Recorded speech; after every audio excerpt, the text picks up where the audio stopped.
Halo, Santo Sapi, jedul lagi. Dan untuk hari ini saya akan membuat epok-epok. Kalau di daerah Jawa dulu tuh saya menyebutnya ini sebagai kayak pastel. Tapi kalau orang Melayu, orang Batam, orang Malaysia, Singapura itu menyebutnya sebagai epok-epok. Bagaimana cara membuatnya? Kalau yang versi Santo Sapi itu gampang, tidak memakai telur, tidak ada acara nguleni yang ribet-ribet.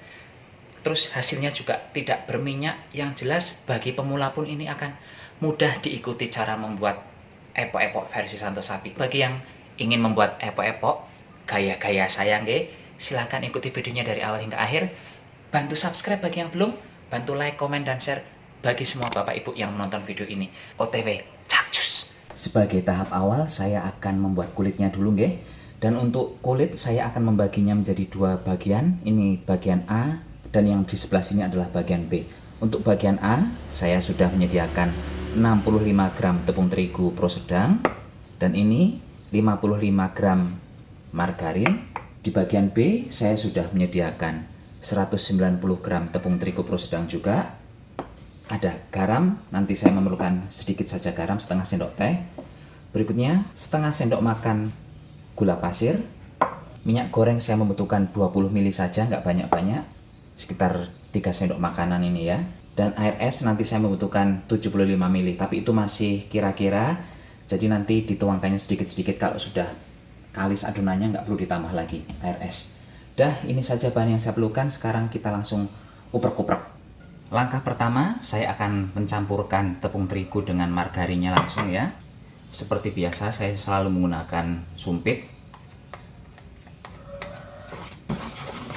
Langsung aja dicampur seperti ini. Sebenarnya di resep aslinya itu margarinnya cuma 40 gram, tapi saya pernah mencoba dengan margarin 40 gram, tidak jadi. Tepung terigunya masih belum bisa dibentuk ya, jadi saya tambahkan dari resepnya. Tapi kalau bapak ibu mau membuat resep dengan yang 40 gram margarin nggak masalah. Nanti semisal kok belum bisa dibentuk, tambah aja sedikit demi sedikit. Karena saya kemarin membuat dengan yang 40 gram itu betul-betul nggak jadi.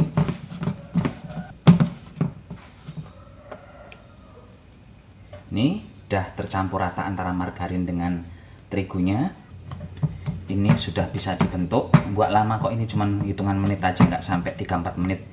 Sudah langsung bisa seperti ini. Sekarang langsung dibagi dua. Mau dibagi dua, bagi tiga nggak ada masalah sebenarnya. Cuma untuk menggampangkan saja.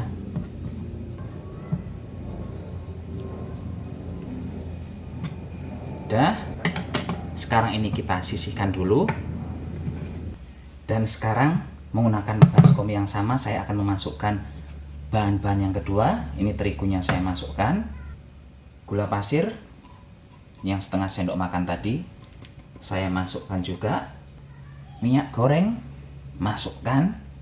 Garam setengah sendok teh saya masukkan. Dan untuk air saya akan mengira-ira saja ya, sekitar 75 ml segini. Nanti kalau kurang ya ditambah lagi, gampang. Ini langsung diaduk-aduk menggunakan sumpit lagi, jadi bergerindil ya. Sekarang akan saya tambahkan air sedikit demi sedikit.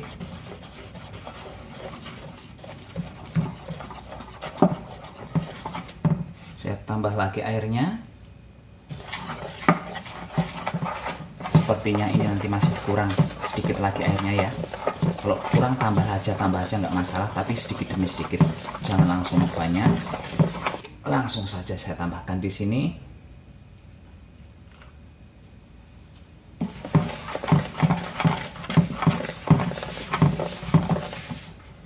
Sepertinya ini sudah bisa untuk dibentuk.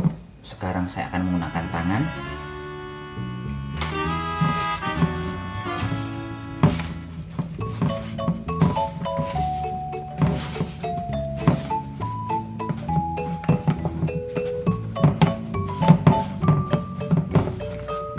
Dah, ini sudah kalis.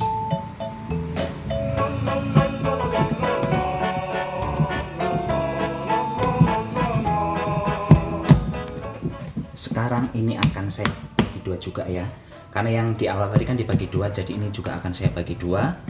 Kalau yang di awal tadi dibagi 3, ini juga dibagi menjadi 3.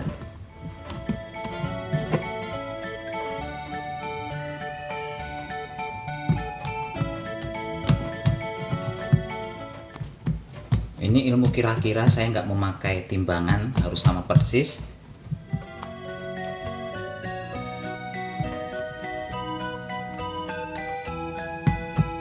Selanjutnya saya ambil lagi yang adonan A tadi, dan selain mengambil adonan A, saya juga memerlukan ini rolling pin seperti ini. Kalau bapak ibu nggak ada, silahkan gunakan botol bekas sirup itu ya, diisi air, langsung sama fungsinya nanti dengan ini. Jadi ini antara yang A dan B langsung dijadikan satu. Caranya gini, ini yang B nya dipenyet dulu di bagian bawah,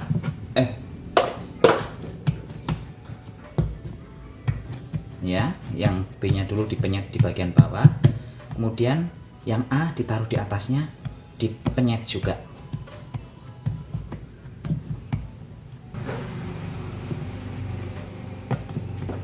Selanjutnya ini kita roll.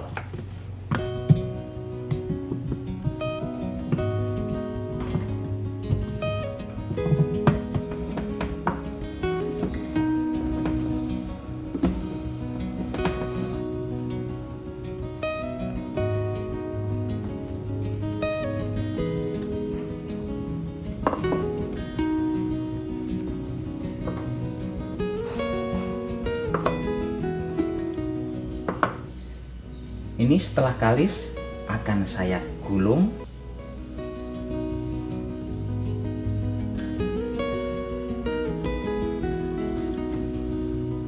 Ini diratakan ya, biar padat juga gulungannya, bukan yang gulungan yang ecek-ecek.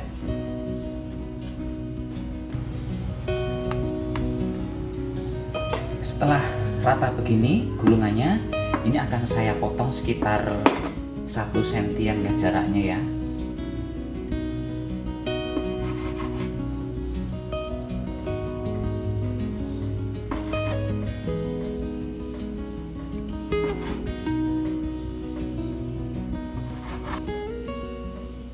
Udahlah, ini besar satu nggak masalah, karena kalau dibagi lagi menjadi kecil banget yang satunya. Ini dah kita sisihkan dulu.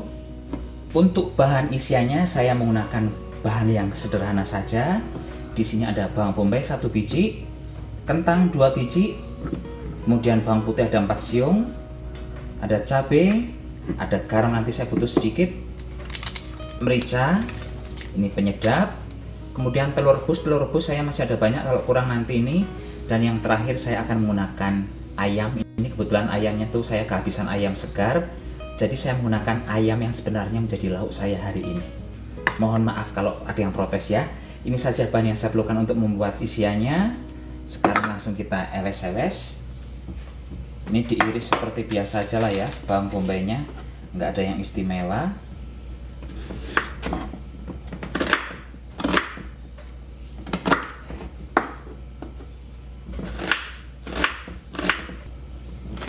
Kalau mau menggunakan sarden, gunakan saja sarden.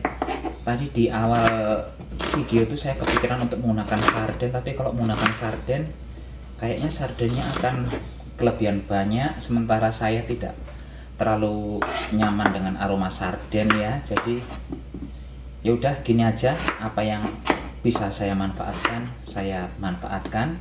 Sardennya untuk sementara saya skip dulu.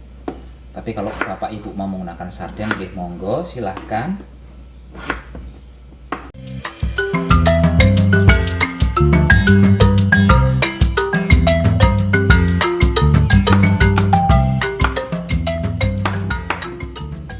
Dan sekarang kita OTW ke kompor. Bawang bombay saya masukkan.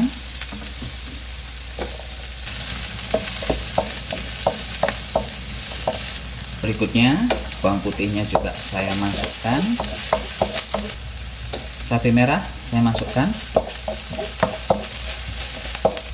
Kentang saya masukkan. Ini pelangklung aja. Kalau mau ditambah wortel, bapak ibu silahkan tambah wortel. Saya lupa tadi memasukkan, ya udah gini aja. Kalau kurang ya nanti apa daya diisi dengan yang lain, isi dengan abon, isi dengan apa, nanti lihat saja nanti. Untuk ayam akan saya potong-potong gini aja pakai gunting karena ayamnya kan udah mateng ya. Jadi gini aja memotongnya. Kebetulan tulangnya memang nggak banyak. Saya tambahkan air dulu biar nggak gosong wajahnya ini. Aduh, amit-amit sensitif sekali kalau dengar api ini. Saya masukkan penyedap.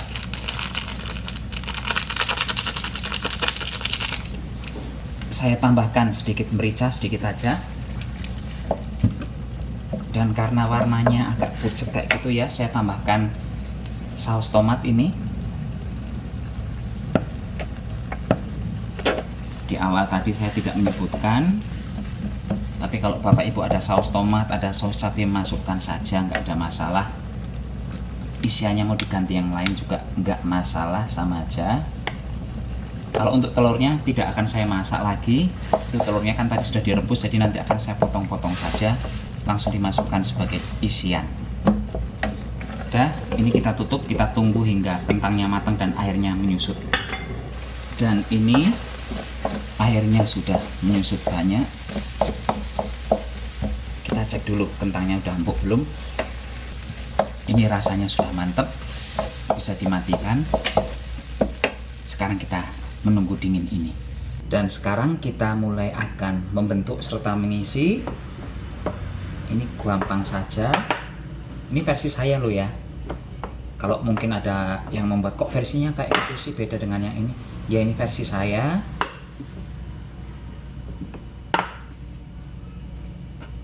Ini jangan terlalu tipis. Beri isian. Beri telur satu. Kemudian dilipat begini. Dan tenang saja, ini adonannya tuh susah sobek. Jadi aman jaya.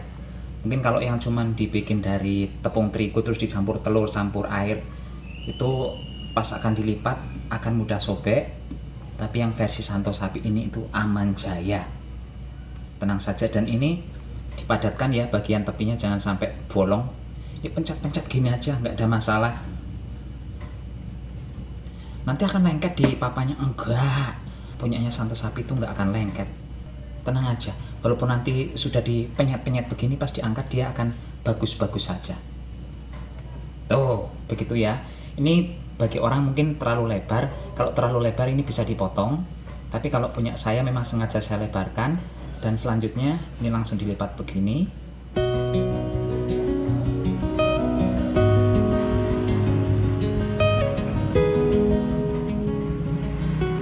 Udah, ini gayanya Santo Sapi seperti ini.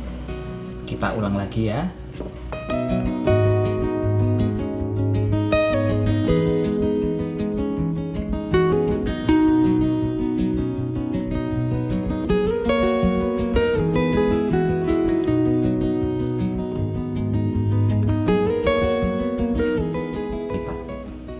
Ini kalau mau yang model kayak tambang ya silahkan, tapi kalau tangan saya agak susah membentuk yang seperti itu karena jempol semua bentuknya. Tapi caranya sama, modelnya dibegini-beginikan saja.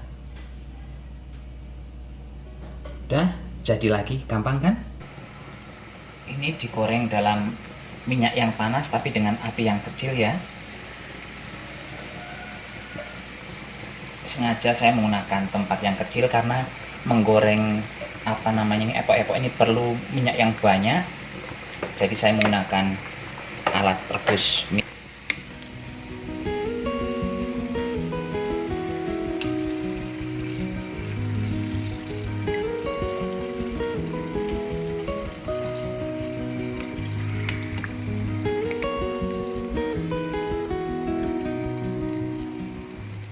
Sekarang akan kita lihat bagian dalamnya seperti apa ya. Kita lihat. Cantik sekali. Dan ini walaupun tipis, kulitnya tetap berlapis-lapis. Tidak hanya satu lapisan tapi banyak lapisan tuh. Nampak nggak ya? Bentar ya.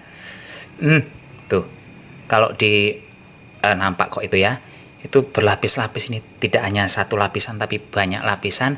Dan kalau mau lebih banyak ya memang harus bolak-balik gilesnya itu lebih lama, tapi ini sudah cukup kalau untuk membuat epok-epok sih.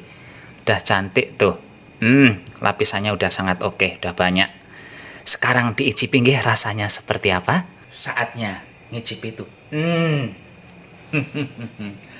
Ini kalau di Batam yang ada telurnya, ada dagingnya, harganya itu sekitar 3.500 hingga 4.000.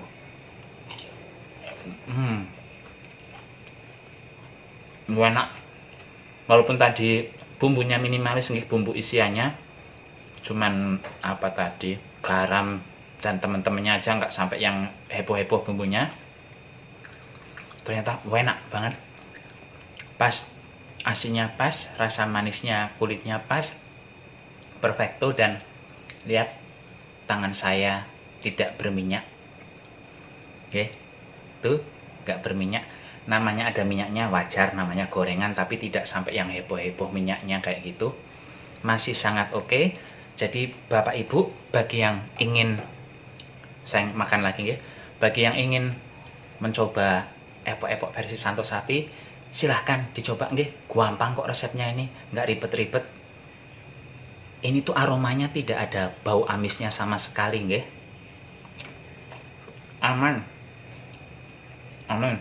Terutama untuk mbok saya, karena mbok saya itu kalau makan donat pun nggak mau karena ada bau amisnya, padahal telurnya cuma satu pun bau amis bagi dia. Jadi kalau besok saya pulang kampung, mbok saya pengen makan sesuatu, saya bisa membuatkan ini. Tapi tentu saja isiannya nggak pakai telur ya, cuman sayuran kayak gitu. Tapi yang jelas intinya di kulitnya tidak ada telurnya sama sekali, dan ini harum karena menggunakan margarin. Ini pun begitu saja acara memasak hari ini. Sampai jumpa di video berikutnya.